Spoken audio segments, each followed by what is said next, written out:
Okay, so here is my code for parsing out. Basically, I grab a tab from a tabs website for basses, or I mean, you could probably do guitars by just changing the code a bit.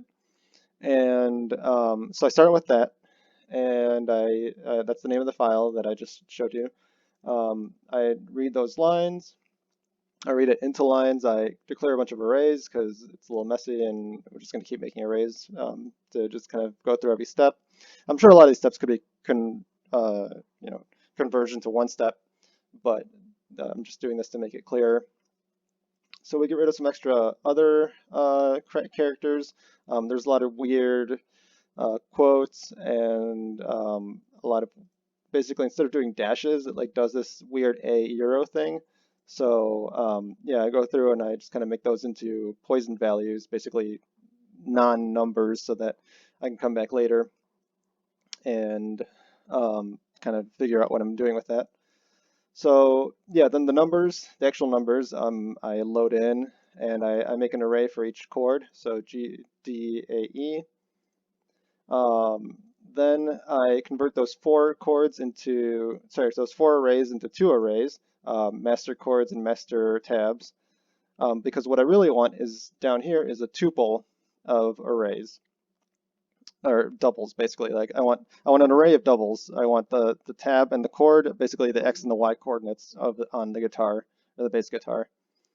And then finally, there's a bit more cleanup to do because I want only curly braces, so I need to get rid of the parentheses and square brackets. And finally, I print it out. Okay, so this is the guitar code. Basically, on the top, you see the kind of a warm-up for the LED strip library. Number of, so, you know, the pin at which it's connected to the Arduino, the number of LEDs on the strip, and then just kind of startup. Here's the tempo. A higher number means longer wait in between, you know, notes. Then I created a simple structure to hold the x and the y coordinates, you know, the coordinate and the tab, chord and the tab of the bass. At least I think that's how it's called. I don't really know, just the, you know, which string and which pitch. Then I declare the length of the song. Then the actual song is that array of tuples that I got from my Python script. Then there are a couple of lines which pertain to the bass itself. So you would have to tune this to your own bass. So for example, the first one is the LEDs per layer. So like at the bottom of the bass, it's thicker, so you have more LEDs to go across. And then near the top, you have less LEDs. And so you have to make sure that the code knows that. And then, long story short, I had to wrap the cable around the base because cutting the cable made it too fragile.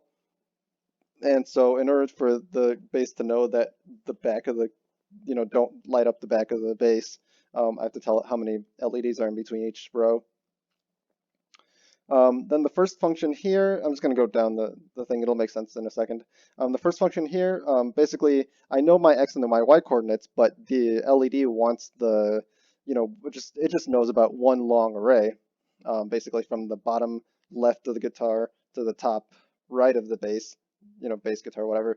Um, you know, basically spirals around and it's just one number after another, so I have to convert so that, you know, between my coordinate system of the song and the bass's LED strip addressable light coordinate system. So that's what that does. Then once it finds that index, it plays it. It plays that chord and that well, depending on which chord it is. So you know you want certain chords to be certain colors, and then what strength to play. Basically, the note that comes afterwards won't be as strong as the current note, so you know where you're going, where you are. Then there are also clear notes, which in between steps, it will clear the system so that it's ready for the next one. So like at a regular Arduino code, you've got your setup here, and it's got a serial, doesn't really need that right now. It's just for checking. And it has the fast LED kind of warm up code there. Then like any other Arduino code, you've got your loop, and it cycles through the length of the song. Here is the current note. It basically grabs that current note and loads it into the note structure.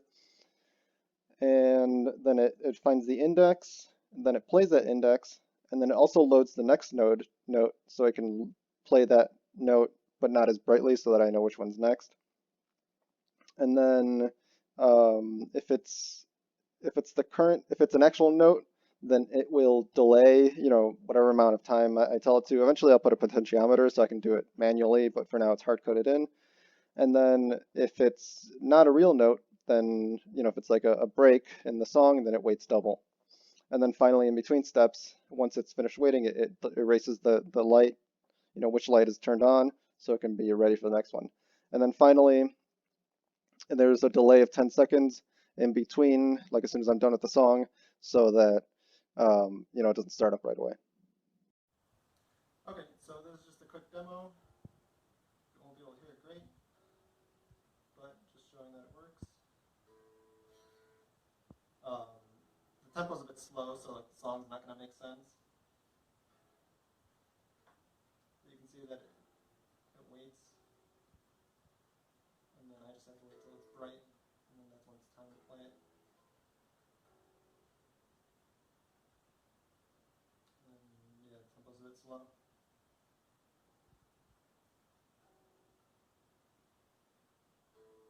This is Age of Empires soundtrack, if that makes any sense. But yeah.